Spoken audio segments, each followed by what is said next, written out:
কেউ যেটা জানে না জানে কে? আমরা আমাদেরকে যত ভালোবাসি আমাদেরকে আমাদের চাইতেও বেশি ভালোবাসে কে? সুবহানাল্লাহ বাড়িতে গিয়ে কইন। আপনি আপনারা যত ভালোবাসেন আল্লাহ তাআলা আপনার চাইতেও আপনার বেশি ভালোবাসে। আল্লাহু আকবার।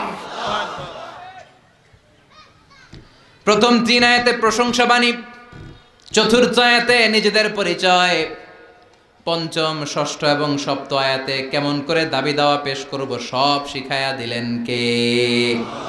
এই সূরাতুল ফাতিহা এটা কিন্তু আল্লাহর সাথে আমাদের কনভারসেশন বুঝেন তো, কথোপকথন, ডায়ালগ। আমরা তো গড়গড় করে পড়ে শুধু সামনে আগাই, আসলে পড়াটা এমন নয়। সূরাতুল ফাতিহা যখন পড়ি এই 7টা আয়াত পড়ার সাথে সাথে আল্লাহ তাআলা আমাদের সাথে কথা বলেন।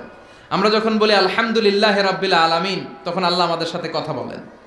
আমরা যখন বলি আর রহমানির রহিম তখনও তিনি